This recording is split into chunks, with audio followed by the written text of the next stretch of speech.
Passons à la question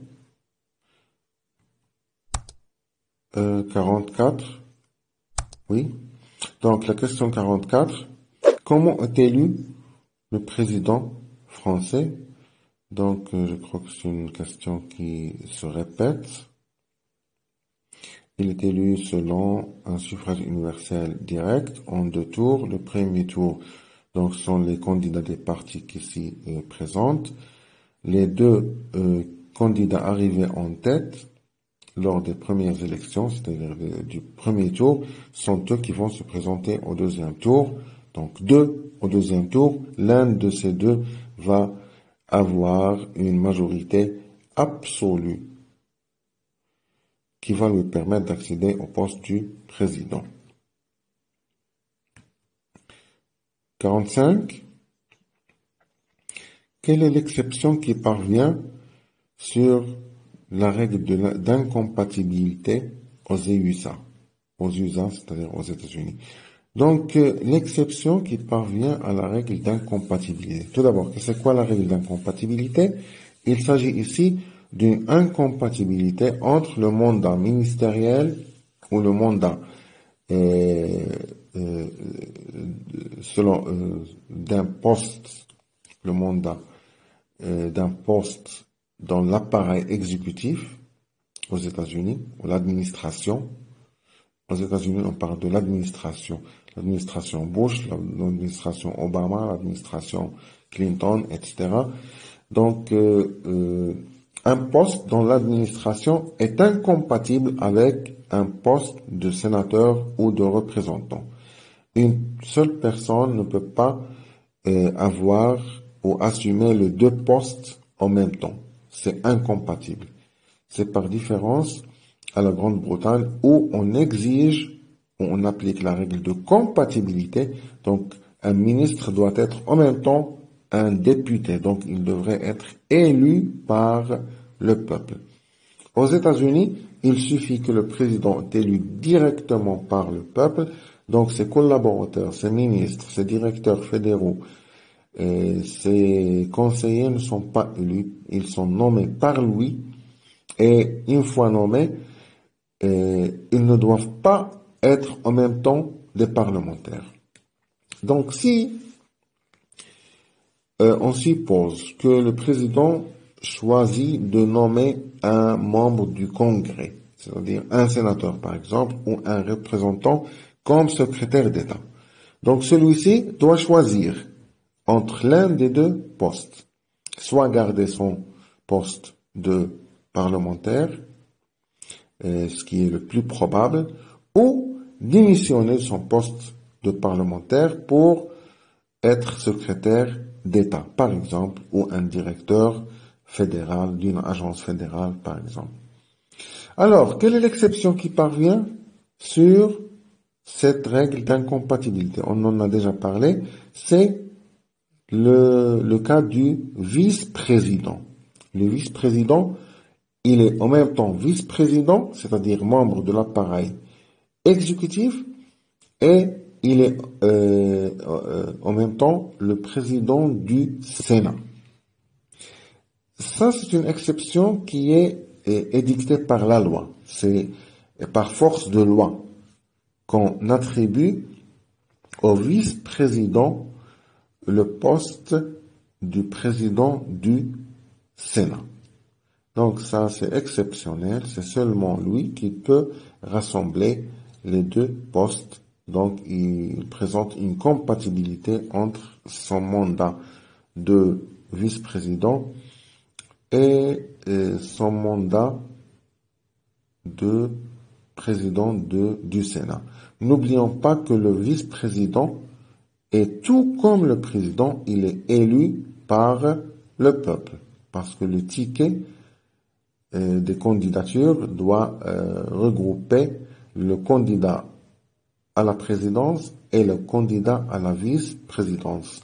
Donc les élections présidentielles se font pour les 2 personnes, c'est-à-dire le président et le vice-président. 46. Comparer entre les chefs d'État de la Grande-Bretagne, les États-Unis et le Maroc en ce qui concerne leur statut, leurs responsabilités politiques et l'étendue de leur pouvoir. L'utilisation d'un tableau est appropriée. Donc, il s'agit ici donc de comparer entre ces trois chefs d'État, Maroc, États-Unis, Grande-Bretagne, en ce qui concerne le statut, la responsabilité politique et l'étendue de pouvoir. Si l'utilisation d'un tableau est appropriée, on peut procéder de la manière suivante. Dresser le tableau pour contenir dans les colonnes. Donc, les colonnes, on met Grande-Bretagne, États-Unis, Maroc.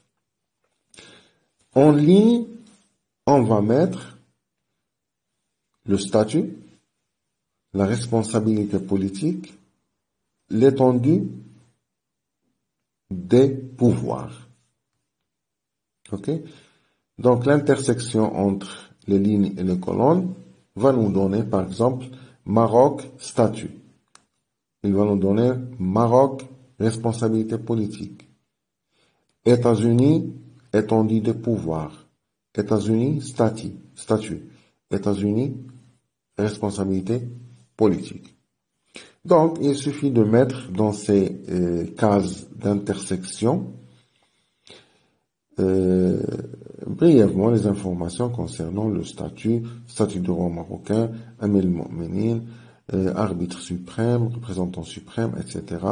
Pour les États-Unis, le leader de l'exécutif, il monopole l'exécutif, représentant de l'État, etc. La reine britannique, statut, elle a un statut symbolique très important. Elle incarne la nation au point de vue référentiel, historique, religieux, etc. Donc les questions qui relèvent du statut, puis la responsabilité politique. Les trois sont irresponsables politiquement. Le président américain pourrait être responsable pénalement.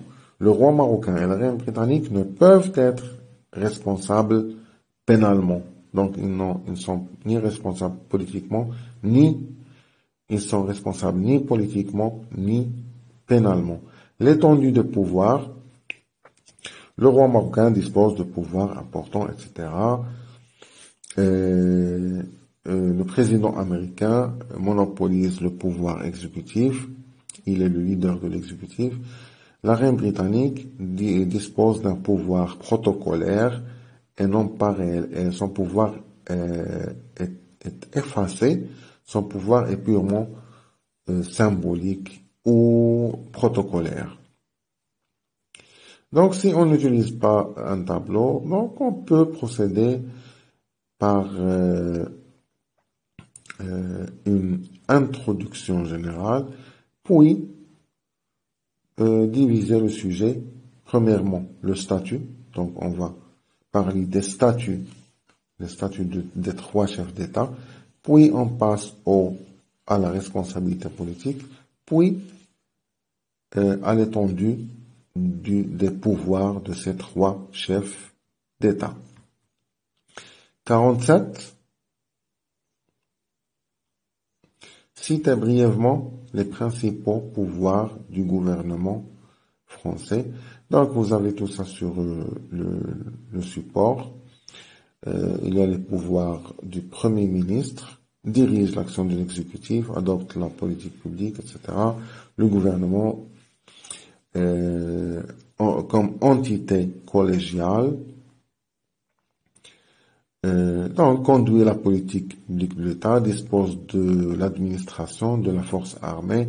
Donc il s'agit d'énumérer les pouvoirs du gouvernement français comme c'est une question directe. Vous avez tout ça sur le support. Alors, ainsi, on termine ces éléments de réponse de ces questions.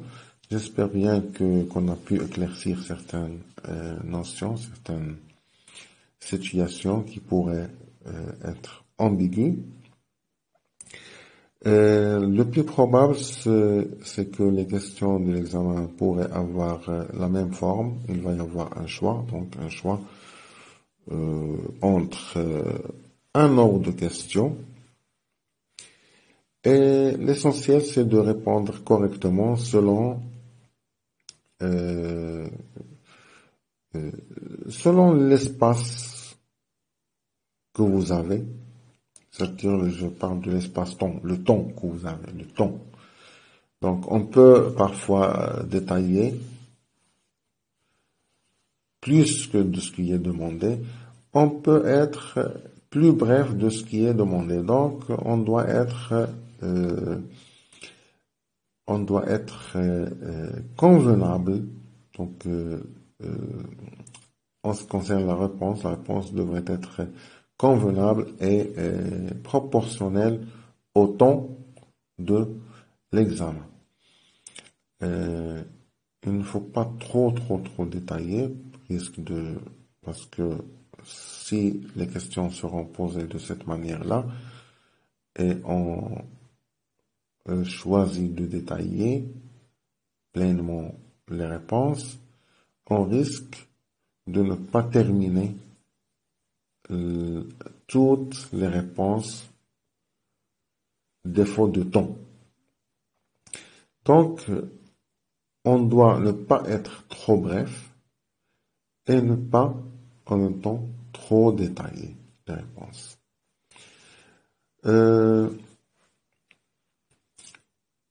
Un sujet. Il est probable qu'un sujet sera posé lors des examens. Et si il va y avoir un sujet, on doit adopter un plan. Un plan, c'est-à-dire subdiviser la dissertation au moins en deux petites parties. Donc grand 1, grand 2. Ou grand 1, grand 2, grand 3. Et une petite conclusion. Parce qu'il importe de procéder selon une méthodologie enchaînée, logique, et qui constitue, et je souligne, constitue une réponse à la question. Donc, il ne faut pas déborder de la réponse. Donc, ce que demande la question, c'est ça la réponse. Donc, on doit répondre à la question et non pas à autre chose. Ou, par exemple, donner des informations qui sont liées à la réponse, mais ne constituent pas la réponse. Peut-être dans l'introduction, dans la conclusion, on peut déborder un petit peu, mais le corps de la réponse doit être conforme à ce qui est demandé par la question ou par le sujet. Donc, je souhaite à tout le monde une bonne chance et bon courage, et j'espère de ne voir personne lors de l'année prochaine, Inch'Allah. Au revoir.